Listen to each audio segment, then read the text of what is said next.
नमस्कार, एक बार चैनल में पुनः स्वागत है। मैं हूं मनीष कुमार। अगर आपने अभी तक चैनल को सब्सक्राइब नहीं किया तो प्लीज सब्सक्राइब टू संपूर्ण अवेयरनेस।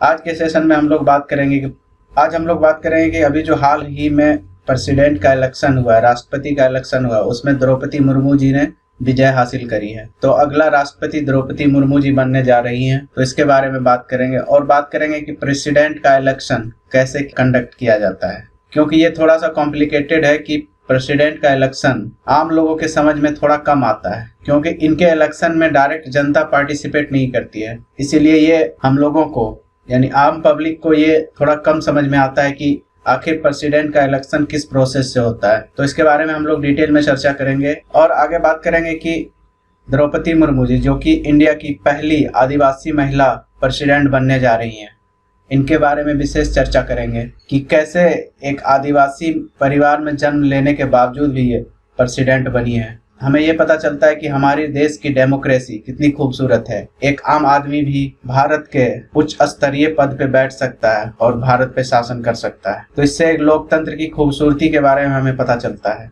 और हम लोग बात करेंगे कि प्रेसिडेंट के इलेक्शन में आखिर वोट कौन डालते हैं और उनके वोट की वैल्यूज क्या होती है। तो इन सब को हम लोग डिटेल में समझेंगे और हम लोग जानेंगे कि एनडीए और यूपीए क्या है, क्योंकि आप लोगों ने सुना होगा कि द्रौपदी मुर्मू जी एनडीए के तरफ से प्रेसिडेंट की कैंडिडेट थी और वहीं यशवंत सिन्हा जी वो यूपीए की तरफ से प्रेसिडेंट के कैंडिडेट थे। तो हम लोग एनडीए और यूपीए के बारे में भी थोड़ा बहुत जानेंगे। तो बढ़ते हैं आगे। सबसे पहले जानते हैं द्रौपदी मुर्मू जी के बारे में। द्रौपदी मुर्मू का जन्म 20 जून 1958 को ओडिशा के मयूरभंज जिले के बैदापोसी गांव में एक संथाल परिवार में हुआ था। द्रौपदी मुर्मू ओडिशा के मयूरभंज जिले की रायरंगपुर सीट से 2000 और 2009 में भाजपा के टिकट पर 2 बार जीती और विधायक बनी। ओडिशा में नवीन पटनायक के बीजू जनता दल और भाजपा गठबंधन की सरकार में द्रौपदी मुर्मू को 2000 और 2004 के बीच वाणिज्य, परिवहन और बाद में मत्स्य एवं पशु संसाधन विभाग में मंत्री बनाया गया। यहाँ पे आया बीजू जनता दल। तो ये उड़ीसा की एक लोकल पार्टी है, जैसे बिहार की एक लोकल पार्टी है आरजेडी और जदयू, उसी प्रकार ये उड़ीसा की लोकल पार्टी है जिसे हम लोग शॉर्ट में बीजेडी यानी बीजू जनता दल कहते हैं। इनके प्रमुख नवीन पटनायक जी हैं। और द्रौपदी मुर्मू ने 2015 से 2021 तक झारखंड की 9वीं राज्यपाल के रूप में भी कार्य करी थी। वहीं राष्ट्रपति पद के बारे में बात करें तो भारतीय संविधान के अनुसार राष्ट्रपति का पद अनुच्छेद 52 के अंतर्गत आता है। 2022 का राष्ट्रपतीय निर्वाचन भारत गणराज्य में होने वाला 16वें राष्ट्रपति निर्वाचन होगा। और द्रौपदी मुर्मू जी 25 जुलाई को देश के 15वें राष्ट्रपति के तौर पर शपथ लेंगे और वह भारतीय राजनीति के इतिहास में पहली आदिवासी महिला राष्ट्रपति के तौर पर अपना नाम दर्ज करवा लिया है। झारखंड की पहली महिला राज्यपाल बनने का खिताब भी द्रौपदी मुर्मू के नाम रहा। साथ ही वह किसी भी भारतीय राज्य की राज्यपाल बनने वाली पहली आदिवासी महिला भी है। वही आपको यहाँ कंफ्यूजन थोड़ा सा होना चाहिए कि भारतीय गणराज्य के 16वें राष्ट्रपति निर्वाचन और ये 25 जुलाई को 15वें राष्ट्रपति के तौर पर शपथ लेंगी। तो मैं बता दूं कि भारत में जो राष्ट्रपति का चुनाव हो रहा है वो 16वां है, लेकिन जो राष्ट्रपति बनने जा रही है वो 15वां राष्ट्रपति है। तो आप पूछेंगे कि ऐसा क्यों हुआ, चुनाव तो 16 बार हुए हैं लेकिन राष्ट्रपति 15वां ही क्यों। तो मैं बता दूं कि डॉक्टर राजेंद्र प्रसाद भारत के इतिहास में वो पहले राष्ट्रपति हैं जिन्होंने 2 टर्म तक देश की सेवा करी थी। मतलब 2 बार वो राष्ट्रपति रहे हैं, इसीलिए एक ही व्यक्ति 2 बार राष्ट्रपति रहे हैं। इसीलिए यहाँ ये 16वां चुनाव है राष्ट्रपति का, लेकिन राष्ट्रपति का पद 15वां राष्ट्रपति है। तो इससे आप ऐसे समझ सकते हैं। और आगे यह है कि 25 जुलाई को द्रौपदी मुर्मू जी राष्ट्रपति पद के लिए शपथ लेंगी। इसका मतलब यह है कि 24 जुलाई 2022 को भारत के राष्ट्रपति जो अभी हैं फिलहाल रामनाथ कोविंद जी का कार्यकाल खत्म हो रहा है। इनका कार्यकाल 25 जुलाई 2017 से स्टार्ट हुआ था, जो 24 जुलाई 2022 को खत्म होगा।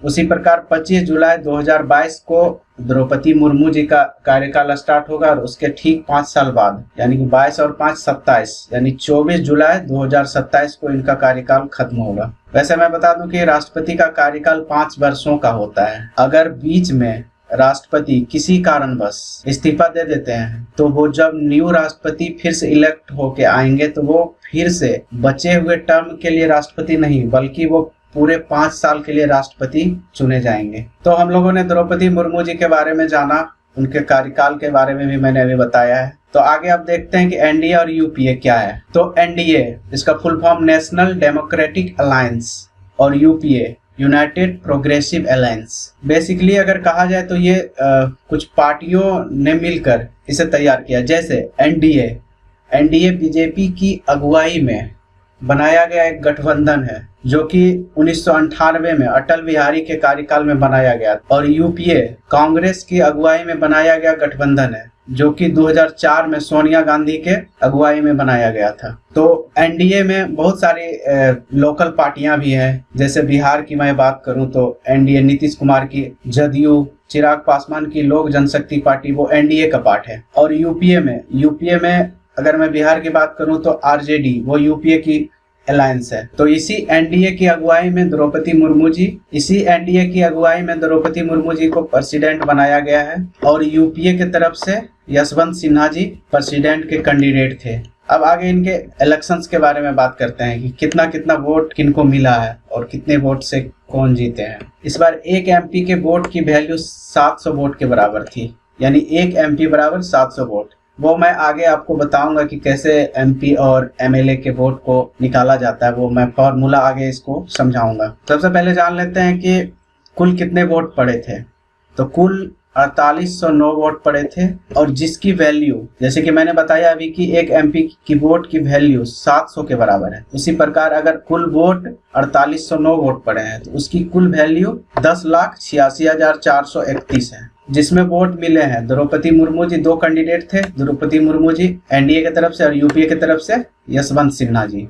द्रौपदी मुर्मू जी को टोटल वोट 2824 मिले हैं और यशवंत सिन्हा को 1877 वोट मिले हैं। अब जो द्रौपदी मुर्मू जी को 2824 वोट मिले हैं, उनकी वैल्यू की बात करी जाए तो वो 6,76,803 वोट के बराबर है, और यशवंत सिन्हा को जो वोट मिले हैं उनके वैल्यू को अगर देखा जाए तो वो 3,80,177 के बराबर वोट के बराबर है। अगर प्रतिशत की बात कर लें तो द्रौपदी मुर्मू जी को 62.30% वोट मिला है और यशवंत सिन्हा को 34.99% वोट मिला है। तो कुल मिला के बात करें तो द्रौपदी मुर्मू जी ने 2,96,626 वोट से विजय हासिल करी है। अभी मैं आगे बताऊंगा कि प्रेसिडेंट इलेक्शन में 2 कैंडिडेट हैं। इसमें जैसे मान लेते हैं 2 कैंडिडेट है, अगर दोनों कैंडिडेट में कोई ज्यादा वोट ले आता है फिर भी वो इलेक्शन को नहीं जीत सकता है, क्योंकि इसमें कुछ क्राइटेरिया होती है, तो वो मैं आगे समझाऊंगा अभी। इसमें अगर संसद की बात करें तो एक वोट की वैल्यू, जैसे मैंने अभी बताया था कि एक वोट की वैल्यू संसद की 700 वोट के बराबर है, और कुल वोट 776 है। टोटल उसकी वैल्यूज 5,43,200 हो गई है। तो दोनों कैंडिडेट को कितने कितने वोट मिले हैं, ये संसद का सिर्फ डेटा है, 540 वोट, और यशवंत सिन्हा को 208 वोट। इसकी वैल्यू आप देख सकते हैं, ये रहा, और यशवंत सिन्हा जो वोट मिला उनका वैल्यू ये रहा। परसेंटेज नीचे दिया हुआ है। उसी प्रकार अब सभी विधानसभा, यानी कि जो स्टेट में विधानसभा होती है उसकी वोट की बात करें तो आप देख सकते हैं यहाँ 0 दिया हुआ है। 0 देने का यहाँ कारण है कि हर एक स्टेट की पॉपुलेशन, वो मैं अभी फॉर्मूला दिखाऊंगा तो आपको और भी ज्यादा क्लियर हो जाएगा, क्योंकि जो वोट वैल्यू निकाला जाता है हर एक स्टेट का, एक एमएलए का वोट वैल्यू वो डिफरेंट होता है, इसीलिए यहाँ 0 दिखाया गया, क्योंकि मैं किसी स्पेसिफिक स्टेट को लेके नहीं चल रहा हूँ, यहाँ सबका दिया हुआ है, इसीलिए ये 0 दिखा रहा है। विधानसभा में कुल एमएलए की बात करें तो वो कुल वोट 4033 थी और उसका वैल्यू 5,43,231 था। तो द्रौपदी मुर्मू जी को 2284 एमएलए ने समर्थन दिया, वोट दिया, और यशवंत सिन्हा को 1669। उसकी वैल्यू की बात करें तो ये लगभग 3 लाख के बराबर, यानी 2,98,000, लगभग 3 लाख के बराबर है, और यशवंत सिन्हा जी को 2,34,577। तो ये मैंने सेपरेटली बताया है कि संसद में कितना वोट पड़ा है और सभी विधानसभा में कितने वोट पड़े हैं और कितना वोट से विजय हुआ है। तो आगे हम लोग देखते हैं इंडिया के इलेक्शन सिस्टम के बारे में। तो इंडिया में जो चुनाव कराया जाता है वो आर्टिकल 324 के अधीन निर्वाचन आयुक्त के द्वारा करवाया जाता है। यहाँ प्रेसिडेंट का इलेक्शन भी निर्वाचन आयुक्त के द्वारा करवाया जाता है। तो इंडिया में इलेक्शन की बात करें तो इंडिया में दो तरह से इलेक्शन कराए जाते हैं, एक डायरेक्ट इलेक्शन जिसमें जनता खुद पार्टिसिपेट करती है, और दूसरा इनडायरेक्ट इलेक्शन जिसमें जनता के द्वारा चुने गए प्रतिनिधित्व पार्टिसिपेट करते हैं। जैसे डायरेक्ट इलेक्शन में लोकसभा जो एमपी जिसमें हम लोग खुद जाके वोट देते हैं, क्योंकि यहाँ जनता पार्टिसिपेट करती है इसीलिए ये डायरेक्ट इलेक्शन है। और यहाँ ये एमएलए का, और ये है स्टेट लेजिस्लेटिव असेंबली, यानी कि एमएलए और ये एमपी का है। तो एमएलए और एमपी में हम लोग खुद वोट देते हैं जाके, तो ये डायरेक्ट इलेक्शन में आते हैं। और लोकल सेल्फ गवर्नमेंट, ये लोकल चुनाव होता है, जैसे कि ये मुखिया का चुनाव होता है, प्रमुख का चुनाव होता है, तो ये लोकल गवर्नमेंट्स, इसमें भी जनता डायरेक्ट वोट देती है, जनता खुद वोट देके उनको इलेक्ट करती है, तो ये डायरेक्ट इलेक्शन है। और इनडायरेक्ट इलेक्शन की बात करें तो ये जनता के द्वारा चुना गया प्रतिनिधि, जैसे कि एमपी एमएलए को हम लोग पहले डायरेक्ट इलेक्शन से इलेक्ट करके वो भेजते हैं संसद या फिर लोकसभा, और स्टेट की बात करें तो विधानसभा में भेजते हैं, और वो इनडायरेक्ट इलेक्शन में भाग लेते हैं, इनडायरेक्ट इलेक्शन में वो वोट करते हैं। अब इनडायरेक्ट इलेक्शन की बात करें तो प्रेसिडेंट यानी राष्ट्रपति का चुनाव इनडायरेक्ट होता है, वाइस प्रेसिडेंट यानी उपराष्ट्रपति का चुनाव इनडायरेक्ट होता है, और राज्यसभा के मेंबर हैं उनका भी चुनाव इनडायरेक्ट होता है। तो आगे हम लोग बात करते हैं कि एक एमपी और एक एमएलए का वोट कैसे निकाला जाता है प्रेसिडेंट इलेक्शन में, उसको कैलकुलेट कैसे किया जाता है। तो सबसे पहले हम एमएलए का वोट देखते हैं कैसे निकाला जाता है। तो एमएलए का वोट निकालने के लिए टोटल पॉपुलेशन ऑफ स्टेट, जिस स्टेट का हम एमएलए का वोट निकालना चाहते हैं उस स्टेट का टोटल पॉपुलेशन क्या है वो हम यहाँ पे लेते हैं, उसको हम डिवाइड करते हैं total number of elected member in state legislative assembly, यानी कि टोटल एमएलए से हम इसको डिवाइड करते हैं। टोटल पॉपुलेशन को टोटल एमएलए से डिवाइड करते हैं और उसको 1/1000 से मल्टीप्लाई करते हैं, तो वो एक एमएलए का वोट का वैल्यू निकलता है। उसी प्रकार अगर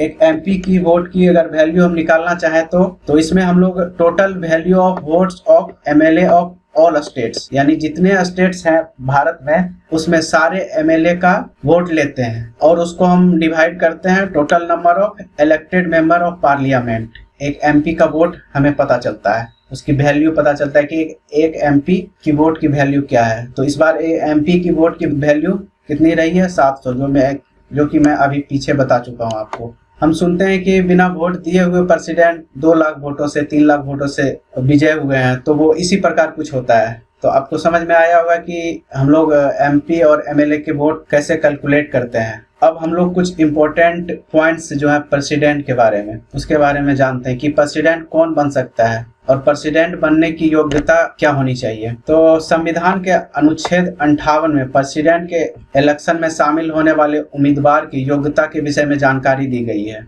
योग्यता के अनुसार उम्मीदवार भारत का एक नागरिक होना चाहिए और उसकी उम्र 35 वर्ष एटलीस्ट होनी चाहिए। इसके साथ ही प्रेसिडेंट के इलेक्शन में भाग लेने वाले उम्मीदवार के लिए यह आवश्यक हो कि वह किसी लाभ के पद पे ना हो। अब लाभ का पद यहाँ क्या होता है? लाभ का पद सिंपल लैंग्वेज में समझना चाहें तो लाभ का पद यानी कि कोई सरकारी नौकरी में ना हो।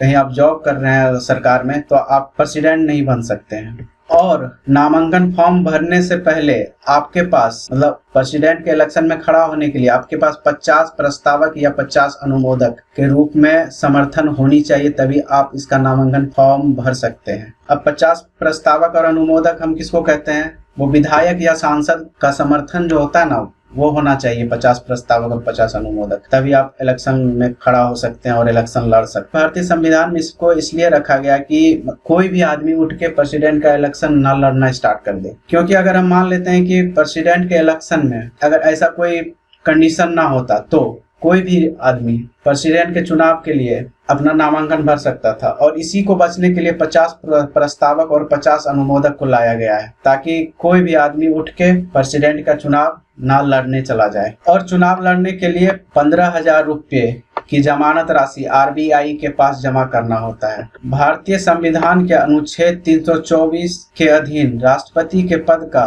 निर्वाचन भी निर्वाचन आयोग ही करवाता है। जो अब आगे हम राष्ट्रपति की पद की अवधि के बारे में जानते हैं। भारत के संविधान में आर्टिकल 56 के अनुसार राष्ट्रपति अपने पद ग्रहण करने की तिथि से 5 साल की अवधि के लिए पद धारण करता है। मैंने पहले भी बताया कि अगर राष्ट्रपति किसी कारणवश 5 साल के पहले अपना पद छोड़ देते हैं तो जो न्यू राष्ट्रपति आएंगे वो बचे हुए पद के लिए नहीं, वो पूरा टर्म के लिए आएंगे। जैसे कि एक एग्जांपल के थ्रू समझते हैं, जैसे कि रामनाथ कोविंद जी हमारे अभी राष्ट्रपति हैं करंट में। 2017 में इन्होंने शपथ ग्रहण लिया था और इन्हें मान लेते हैं कि इनकी हेल्थ इशू के कारण ये अगर 2020 में ये अपने पद से इस्तीफा दे देते तो राष्ट्रपति का टेन्योर 17 से 5 तो 22 तक था। तो जो बचे न्यू राष्ट्रपति आएंगे वो 20 में ये इस्तीफा देंगे तो 2 साल अभी और कार्यकाल बचा हुआ है। तो जो बचे हुए जो राष्ट्रपति आएंगे वो 2 साल के लिए नहीं आएंगे, वो पूरा 5 साल के लिए आएंगे, क्योंकि राष्ट्रपति इंडिया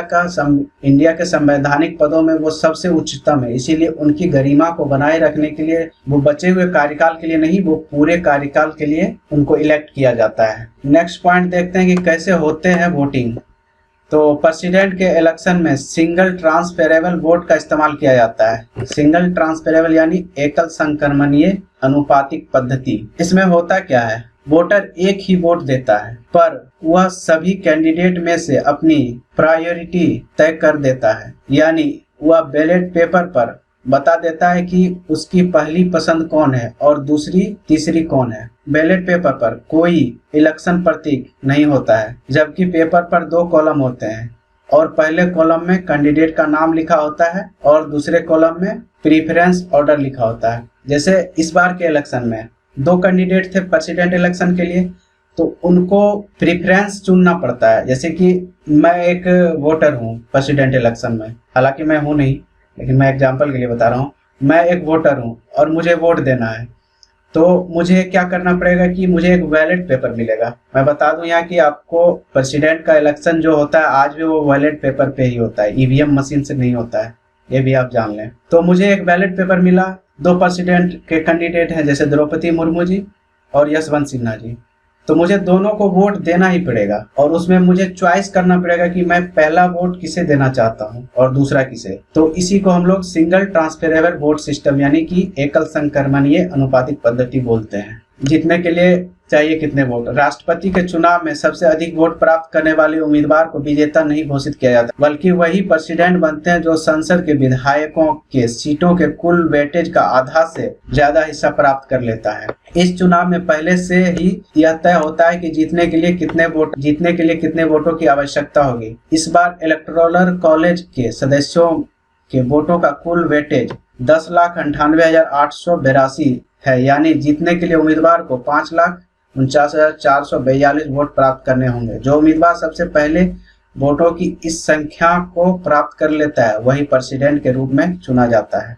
जैसे इसको हम लोग ऐसे समझते हैं, द्रौपदी मुर्मू जी और यशवंत सिन्हा जी। द्रौपदी मुर्मू जी ने 6,76,803 वोट लाई है और जीतने के लिए हमें कितना वोट चाहिए था, वो लगभग था 5,50,000 के लगभग था। 5,50,000 के लगभग वोट लाने थे जीतने के लिए। अगर मान लेते हैं कि टोटल 10 लाख वोट थे, तो मान लेते हैं कि अगर द्रौपदी मुर्मू जी को 5 लाख वोट और यशवंत सिन्हा जी को भी 5 लाख, मतलब 5 लाख से कुछ कम वोट आते हैं, तो द्रौपदी मुर्मू जी को ज्यादा वोट पड़ा लेकिन यशवंत सिन्हा जी को कम वोट पड़ा। लेकिन फिर भी दोनों में से कोई कैंडिडेट नहीं जीत सकता था, क्योंकि वहाँ क्राइटेरिया है कि 5,50,000 वोट एटलीस्ट आपको लाने पड़ेंगे तभी आप जीतोगे। अगर दोनों कैंडिडेट में से किसी ने भी अगर 5,50,000 वोट से कम लाया तो दोनों में से दोनों कैंडिडेट नहीं जीतेंगे और फिर से इलेक्शन करवाया जाएगा। तो ये एक विशेष प्रावधान है राष्ट्रपति के इलेक्शन में। एक अंतिम पॉइंट और मैं बता दूं कि जो कि मैं लिखना भूल गया। अंतिम पॉइंट ये है कि राष्ट्रपति को शपथ ग्रहण सुप्रीम कोर्ट के मुख्य न्यायाधीश यानी चीफ जस्टिस ऑफ इंडिया के द्वारा करवाया जाता है। तो ये भी एक अहम पॉइंट है जो कि अक्सर एग्जाम में पूछे जाते हैं। तो उम्मीद करता हूँ कि आपको समझ में आया होगा कि राष्ट्रपति का इलेक्शन कैसे करवाया जाता है, वोट की वैल्यूज कैसे निकाली जाती है।